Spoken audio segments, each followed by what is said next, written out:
absolute state of Wuthering Waves. My opinion on Wuthering Waves is that it hasn't done anything in a long time to get me to care. Like, the free 5-star was cool, but like, I need content that I want to do.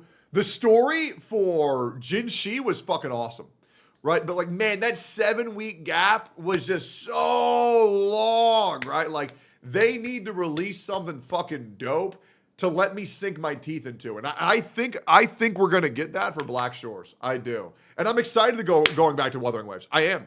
It's fucking amazing. I mean, right now for me, it goes Zenless Zone Zero, Honkai Star Rail, then Wuthering Waves. Because I feel so detached from the world, because it's been so long since I felt the urge to play, because I've already beaten everything that I've wanted out of the game. That doesn't mean that I've beaten everything, but out of all of the content that I could have played, I've beaten everything that I've wanted to do, right? I do agree. They fucked it with 1.2 being so boring. Yeah, it was pretty fucking rough. But I think with Black Shore being released, because I believe that's where the rover, the Black Shore is a big deal. I'm not sure why the Black Shore is a big deal, but it is a big deal. And I believe it's going 1.3 into 1.4 into 2.0 is what I've heard. But we will see. Wuthering Waves has at least done enough to where I'm going to play every new update patch, because the developers have shown me that they give a fuck, right? So that's why I will always play. Rover's Pass, yeah, I want to see that shit. But yeah, when 1.3 comes out, I'm going to play 100%. When is that shit releasing anyways?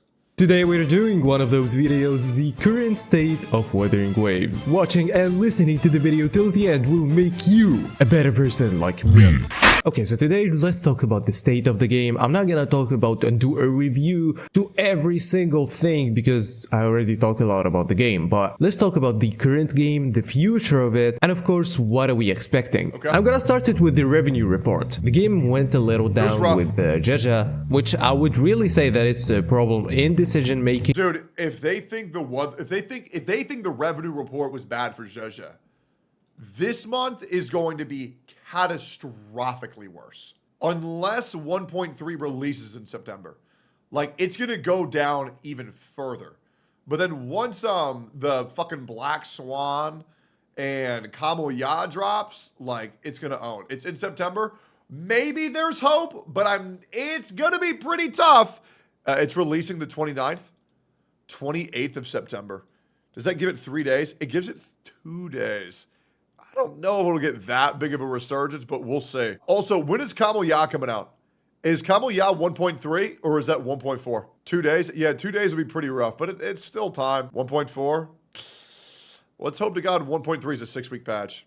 Kamuya saves the game? Yeah, we'll see. With making the Shangli patch too long and making the second patch in a new game a filler patch isn't really that good of a call, but maybe they're cooking. But for now, it's a little questionable. They still made an insane amount of money, okay? 11 million is a crazy number. People do underestimate that in mobile only, but yeah, whatever. Let's talk now about the actual game, okay? Because no one is getting that money. So my first point about Wuthering Waves, which I'm also making a separate video about it, is holograms, and I think that holograms are carrying this game. Now the thing about holograms is that I can say that almost all bosses are good, with excluding bugs of course, because we started with the IX camera problems and things like that, but other than that, I think that every boss was cool. Some of them of course were a little annoying and had some weird mechanics, but my experience currently with Wuthering Waves is, other than doing dailies and playing the game from now and then, just logging in and trying new characters and new comps to just have fun in some challenge in one of the holograms. Yeah, I mean, I'm sure we can all agree that Wuthering Waves, we all had a great time playing it. We all have a good memories of the holograms and our first attempt at endgame and leveling up and exploration. I think the problem is we all ran out of shit to do, and because a lot of the difficulty can be overcome by just being good, a lot of players left because damn, hold on, I look good. What the fuck? Damn. Okay, anyways. Yeah.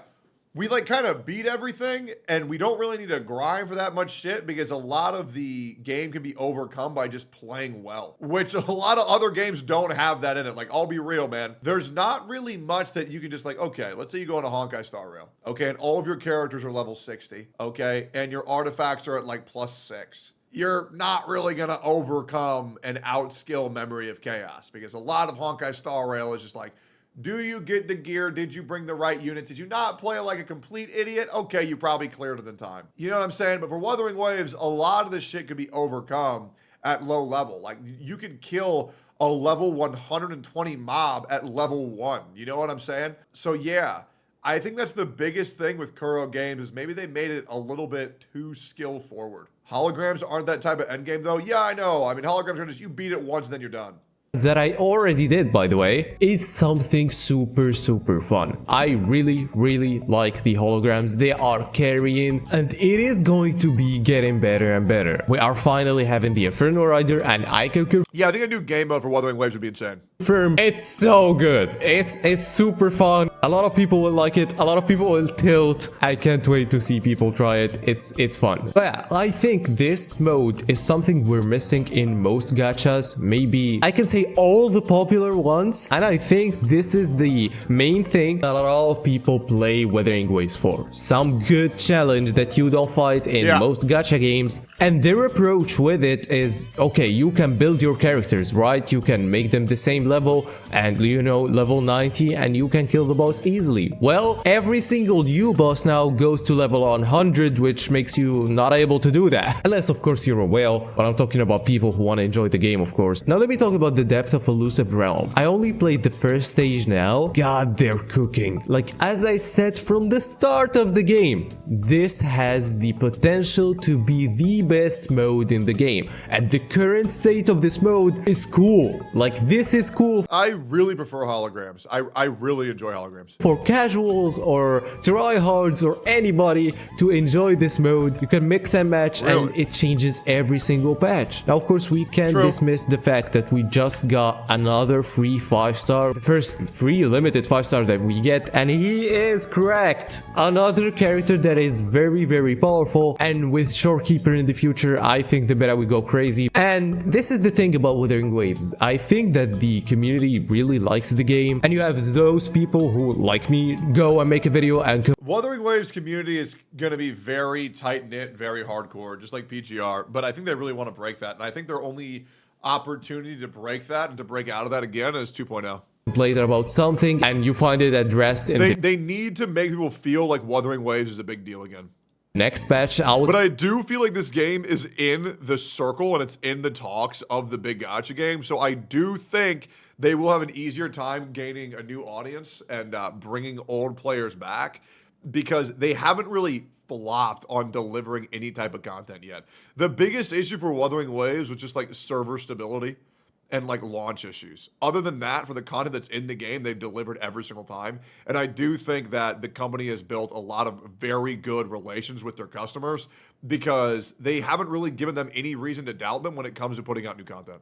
Say not everything, to be honest, but a lot of the things that we want to, be fixed are getting fixed. So this actually makes me think about how generous and fun in the same time this game is. Like, it is actually doing a great job at being a free-to-play live service game. I can easily say that you don't need to spend money in this game. Which takes me to the other thing. The 4 stars in this game are amazing. I'm making a video about Chessa currently, and this is one of the characters that not a lot of people are talking about, but she's like so much fun, like trying new characters that are. I've been talking about her ass though, bro, but man, she's so fucking boring in the story, it's insane. I'm not gonna lie, dude, doing the Wuthering Waves story does haunt me. It really scares the fuck out of me, because Wuthering Waves story is either fucking terrible or fucking amazing. And the idea of being stuck in a fucking terrible loop is like being Subaru and ReZero and knowing that he needs to kill himself in a death loop, but he hasn't done it yet, so you're just seeing him do shit that you know doesn't fucking matter. 4 stars and getting insane results with them is something cool. I would say that there are some things that And if it's bad, you can't just press the skip button, which is great. I don't care about in the game. I do not really like Tower of Adversity or the Abyss in Genshin or MOC. Just ask Chad if the story is good or not. Yeah, but I'm not worried about me. I'm worried about the overall player base, right? Like, sure, I have the ability to go ask, but a lot of people who play this shit by themselves don't have that luxury. That's why for a lot of my videos and for a lot of my takes, I don't talk about my perspective. I try to talk about like the regular casual player's perspective, because that's the largest demographic in every gacha game is the casual community, right? And so knowing that a casual player can be turned off by the story being fucking terrible, it scares the fuck out of me, because they didn't go back and rework the story from the beginning, which I think is probably the most important thing, to be honest. I don't really care about it. I kind of have fun with one of the, for example, Scar fights, but you know that this is like 60% of it is a stat check and 40% is a skill. You know, it's not the thing for me. I like holograms way more, but it's still doing a good job at making this mode. I hope they change it, by the way. I hope they make it even better. I still think the world needs some more build up. The story really needs help. Like, it's being so good currently, but we will see how it will be. Like, the story is really an important aspect, and that's what's crazy that he says that, is because the story has been incredibly good since Act 4. But if they were to go back and rework Act 1 through 3 and redo the voice acting for English, I heard it was good in JP, and then big relaunch for 2.0, oh my god, the player retention would be fucking insane. We didn't see a lot of it, which takes me to the other things.